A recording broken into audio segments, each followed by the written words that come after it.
اعوذ باللہ من الشیطان الرجیم بسم اللہ الرحمن الرحیم۔ محترم ناظرین، اللہ کی ذات نے اہل بیت طاہرین علیہ السلام کو ایسے فضائل و کمالات سے نوازا کہ جن کی مثال آدم و عالم میں کہیں نہیں ملتی، اور ان ہستیوں کے فضائل اور کمالات کا جو مجموعہ ہے، ہم ممکن الوجود انسان اپنی کم بساطت کی وجہ سے ان سب کا احاطہ نہیں کر سکتے، لیکن ہماری ذمہ داری ہے کہ ان ہستیوں کے ان فضائل و کمالات کو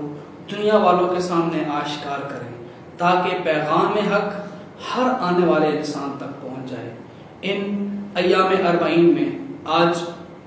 آپ کی خدمت میں جس ہستی کے فضائل و کمالات کا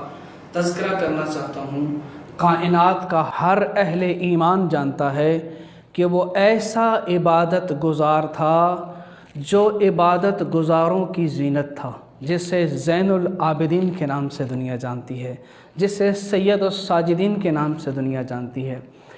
آپ جانتے ہیں کہ علماء نے اسلام کو 3 حصوں میں ڈیوائیڈ کیا ہے۔ اسلام کے ایک حصے کو اصول دین کہتے ہیں، دوسرے حصے کو فروع دین کہتے ہیں، اور تیسرے حصے کا نام ہے اخلاقیات۔ اور ہمارا یہ شرف ہے کہ اللہ نے جو مقدس ہستیاں ہماری ہدایت کے لیے بھیجیں وہ اخلاق کی خود جیتی جاگتی کتاب تھے۔ گویا کہ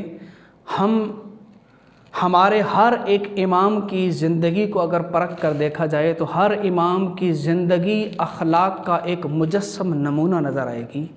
اور امام زین العابدین علیہ السلام تو ایسی شخصیت ہیں کہ جن کی عبادت شاہکار اور جن کے سجدے یادگار ہیں، ایسے عابد و زاہد کہ اگر وہ نہ ہوں تو بزم عبادت میں رونق نظر نہ آئے، اور وہ ایسے سجدہ گزار ہیں کہ اگر وہ نہ ہوں تو کاروان ابدیت بے قافلہ سالار نظر آئے۔ امام کی پوری زندگی اخلاق کا مجسم نمونہ تھی۔ بالخصوص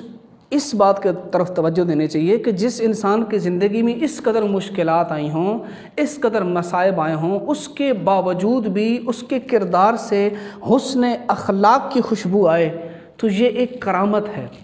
ہمارے ہاں ہوتا یہ ہے کہ اگر کسی شخص پر مصیبت آتی ہے تو اس کے اندر تندی آ جاتی ہے، اس کا مزاج سخت ہو جاتا ہے، لیکن یہ اللہ کے بھیجے ہوئے ایسے نمائندے تھے، لاکھوں مشکلات جھیلنے کے بعد بھی ان کا کردار لوگوں کے لیے ایک نمونے کی حیثیت رکھتا تھا۔ امام علیہ السلام ایک دن اپنے اصحاب کے درمیان بیٹھے ہیں اور گفتگو ہو رہی ہے، امام درس دے رہے تھے۔ تاریخ کہتی ہے کہ امام کے اپنے رشتہ داروں میں سے ایک شخص آتا ہے اور ان اصحاب کے پاس سے گزرتے ہوئے امام کے پاس آتا ہے، اور امام کے قریب آ کر اس شخص نے، جو امام کے رشتہ داروں میں سے ہی تھا لیکن شاید کسی غلط فہمی کی وجہ سے، آ کر اس نے جو کچھ اس کی زبان پر آیا، اس نے ایسے الفاظ اور ایسی باتیں کی جو امام کے شایان شان نہ تھیں، اور اصحاب تڑپ گئے وہ باتیں سن کے کہ اس شخص کو کیا ہو گیا ہے کہ وقت کے امام کو ایسے الفاظ کے ساتھ یاد کر رہا ہے۔ وہ شخص یہ الفاظ کہہ کے اور توہین کر کے چلا گیا۔ اب اصحاب مضطرب تھے کہ امام نے اسی وقت اس کو جواب کیوں نہیں دیا۔ اب امام علیہ السلام نے اصحاب کے چہروں کو دیکھا۔ تھوڑی دیر کے بعد امام علیہ السلام نے کہا، کیا تم چاہتے ہو کہ اس کی اس گستاخی کا اور اس توہین کا جواب دیا جائے؟ تو سب اصحاب نے کہا، مولا ہم یہی چاہتے ہیں کہ اس کی اس گستاخی کا جواب دیا جائے۔ امام نے کہا، چلو میرے ساتھ، ابھی اس کے گھر چلتے ہیں اور اس کے اس عمل کا جواب دیتے ہیں۔ اب تاریخ میں لکھا ہے، آثار المقال میں شیخ عباس قمی رحمۃ اللہ علیہ اس واقعے کو نقل کرتے ہوئے یہ لکھتے ہیں کہ جب امام وہاں سے اٹھ کے چلنے لگے تو امام کی زبان اطہر پر قرآن مجید کی یہ آیت جاری تھی۔ امام علیہ السلام کہہ رہے تھے، الکاظمین الغیظ والعافین عن الناس واللہ یحب المحسنین، جس کا مفہوم یہ بنتا ہے کہ وہ لوگ جو اپنے غصے پر قابو پا لیتے ہیں اور لوگوں کو معاف کر دیتے ہیں، اور اللہ تو نیکی کرنے والوں کو دوست رکھتا ہے۔ یہیں سے پتہ چل گیا کہ امام اس کا بدلہ کس انداز سے دینے جا رہے تھے۔ اب اصحاب پیچھے پیچھے ہیں، امام آگے آگے ہیں۔ جا کے دق الباب کیا اور کسی نے جا کے اس کو بتایا کہ باہر امام سجاد علیہ السلام آئے ہیں۔ تو وہ بھی متوجہ ہوا کہ یقیناً وہ میری اس گستاخی کا بدلہ لینے کے لیے آئے ہوں گے جو ابھی میں ان کے اصحاب کے سامنے کر کے آیا ہوں۔ لیکن کیا کہنے، وہ اندر سے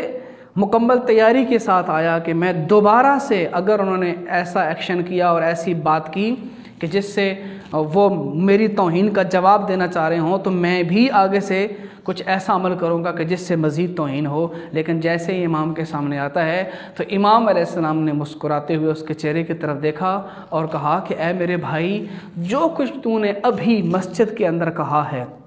اگر وہ ساری باتیں میرے اندر پائی جاتی ہیں تو میں خدا سے بخشش کی دعا کرتا ہوں، اور اگر وہ ساری چیزیں تیرے اندر پائی جاتی ہیں تو میں دعا کرتا ہوں کہ خدا تجھے معاف کرے۔ یعنی کہ اگر وہ چیزیں میرے اندر ہیں تو خدا مجھے معاف کرے، اور اگر وہ چیزیں تیرے اندر ہیں تو خدا تجھے معاف کرے۔ لیکن یہ حسن اخلاق تھا امام کا۔ دیکھنے کے بعد آگے بڑھا اور اس نے پیشانی کے درمیان بوسہ دے کے یہ کہا کہ مولا، وہ ساری باتیں جو میں مسجد میں کہہ کے آیا ہوں، ان سب کا سب سے زیادہ حقدار میں خود ہوں۔ کیسا حسن اخلاق تھا، کیسا بہترین کردار تھا امام کا۔ امام کی پوری زندگی ہمیں ایک مجسم تصویر نظر آتی ہے۔ امام علیہ السلام نے ایک دن اپنے غلام کو آواز دی، ایک دفعہ آواز دی، اس نے جواب نہیں دیا، دوبارہ آواز دی، جواب نہیں دیا، جب تیسری دفعہ آواز دی تو پھر اس نے جواب دیا۔ امام جب قریب آیا تو امام علیہ السلام نے کہا کہ اے لڑکے، میں نے تجھے پہلے 2 دفعہ آواز دی ہے، کیا تو نے آواز نہیں سنی تھی؟ وہ کہتا ہے مولا میں نے آواز سنی تھی۔ تو امام نے کہا پھر تم نے جواب کیوں نہیں دیا؟ تو اس وقت وہ سر جھکا کے ایک جملہ کہتا ہے کہ مولا اس لیے جواب نہیں دیا تھا کیونکہ میں اپنے آپ کو آپ سے مامون سمجھتا ہوں۔ سبحان اللہ، کیا جملہ تھا! یعنی کہ گویا وہ یہ کہنا چاہ رہا تھا کہ مولا مجھے پتہ تھا کہ آپ میرے اوپر ظلم نہیں کریں گے، میں اپنی ذات کو آپ سے مامون تصور کرتا ہوں،